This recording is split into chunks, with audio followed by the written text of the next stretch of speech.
Bonjour à tous. Aujourd'hui, nous allons parler de forme. Mais alors, qu'est-ce que ça peut bien être une forme? Une forme, c'est ce qui fait le contour d'un objet. Donc, vous avez des formes qui peuvent être allongées, des formes qui peuvent être toutes petites, des formes qui peuvent être très très grandes, des formes qui peuvent être toutes biscornues. Pour vous amuser à faire des formes, vous pouvez prendre une petite ficelle. Moi, j'ai pris une ficelle comme ça. Et vous pouvez vous amuser à faire des formes. Alors là, comme ma ficelle, elle a deux bouts, je fais ce qu'on appelle des formes ouvertes. Ça veut dire que je lui donne une forme, un sens, je le positionne d'une certaine façon, mais en fait, on peut rentrer à l'intérieur de la forme. Par contre, si je prends cet élastique, là, c'est une forme fermée, puisque je n'ai pas de début et de fin. Et donc là, je peux m'amuser aussi à lui donner des formes différentes. Voilà, à cet élastique. Donc ça, c'est une forme. Voilà, fermée, puisqu'on ne peut pas rentrer à l'intérieur. Vous avez l'intérieur de la forme et l'extérieur de la forme. Donc là, vous pouvez vous amuser à faire un certain nombre, à jouer déjà avec ces différentes ficelles. Et là, je peux mettre la petite ficelle autour. Donc là, j'ai une forme ouverte dans laquelle je peux rentrer et contourner la forme fermée que j'ai au centre de ma feuille. Donc là, vous pouvez faire des petites créations en vous amusant avec plein de petites ficelles de plein de couleurs différentes éventuellement. Ensuite, nous avons des formes un peu particulières parce qu'elles ont une forme très précise et du coup, elles ont des noms très précis. Il y en a certaines que vous connaissez déjà. Là, donc, ce sont des formes moi, que j'ai découpées dans du carton. Donc là, il y a cette forme-là que vous connaissez peut-être qui s'appelle un carré. Là, une autre forme avec 3 côtés et 3 sommets, comme les sommets de la montagne, c'est un triangle. Là, une autre forme beaucoup plus allongée que le carré. Le carré, il a la particularité d'avoir tous les côtés qui ont la même taille, alors que le rectangle, ça c'est un rectangle, il a la particularité d'être soit plus allongé si vous le tenez dans ce sens-là, soit beaucoup plus en hauteur si vous le tenez dans ce sens-là. Donc tout dépend comment vous positionnez votre rectangle. Et le carré, comme le rectangle, ont 4 côtés. 1, 2, 3, 4 et 4 sommets. 1, 2, 3, 4. Et puis une autre forme que vous connaissez parfois, et oui, c'est un, alors on peut appeler ça un rond, mais en mathématiques, on appelle ça un cercle. En fait, le contour de la forme, on appelle ça un cercle, et quand il est plein, comme ça, on appelle ça un disque. Voilà, ça c'est le nom en géométrie, en mathématiques. Voilà mes différentes formes.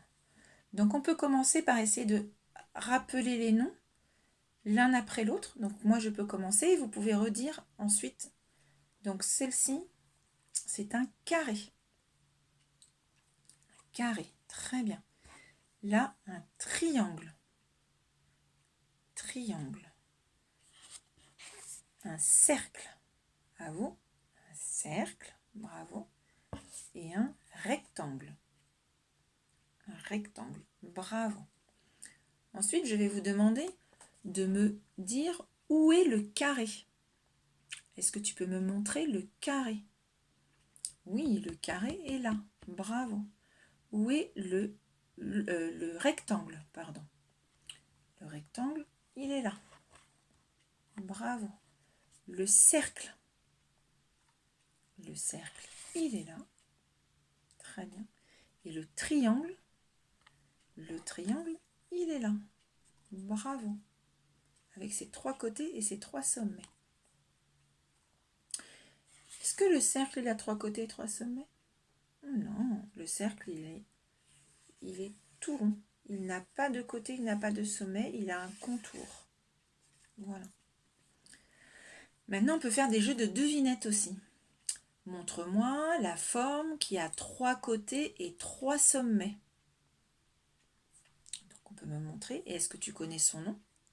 C'est le triangle. Très bien. Maintenant, montre-moi la forme qui a 4 côtés, 4 sommets et qui est tout en longueur. Est-ce que tu connais son nom? Oui, le rectangle. Très bien. Donc voilà des petits jeux qu'on peut mettre en place. L'autre chose aussi qu'on peut faire comme petit jeu, c'est Vous cachez vos yeux et je vais en retirer un. Lequel j'ai retiré? Le cercle, bravo. Voilà. Après, vous pouvez aussi leur dire, voilà, qu'est-ce que c'est que ça? Comment s'appelle cette forme? Un carré. Très bien. Comment s'appelle celle-ci? Un triangle. Bravo. Voilà, donc plein de petits jeux comme ça de devinettes. Et celle-ci, elle s'appelle comment? Un rectangle. Pour les petites sections, déjà, si vous connaissez celle-ci, c'est très très bien. Pour les moyennes sections, si vous connaissez celle-ci, c'est très très bien. Et petit à petit, vous pouvez en ajouter. Donc, dans notre histoire, pardon, il y avait le losange. Donc, voilà le losange. Il a aussi 4 côtés, il a aussi 4 sommets, mais vous voyez, celui-là, il est un petit peu penché. Donc, il peut ressembler un peu au carré, mais il n'a pas tout à fait, vous voyez, il n'a pas la même forme. C'est un carré qu'on a un petit peu aplati sur les côtés. Donc là, vous pouvez vous amuser de temps en temps à essayer de voir avec vos formes, avec vos bouts de ficelle, pour voir comment vous pouvez transformer le carré en losange en aplatissant sur les côtés. Vous pouvez parler aussi de trapèze. Voilà, cette forme, c'est un trapèze. Ça s'appelle comme ça. Il a toujours 4 côtés. 1, 2, 3, 4 et 4 sommets. 1, 2, 3, 4. Voilà, un trapèze. Et puis un autre en général que les enfants aiment bien parce qu'ils aiment bien son nom, parce que c'est un petit peu dur à dire, un parallélogramme. Un parallélogramme avec ses côtés parallèles, mais effectivement un peu penchés. Il ressemble au rectangle, mais c'est pareil, c'est comme si on avait aplati, déformé les côtés. Donc ça s'appelle un parallélogramme. Voilà, donc voilà plein de formes. Si vous les connaissez toutes en moyenne section, c'est formidable. Mais allez-y vraiment très progressivement, petit à petit, pour être sûr de bien s'en souvenir. Et je vais vous laisse jouer avec les formes. À très bientôt. Au revoir.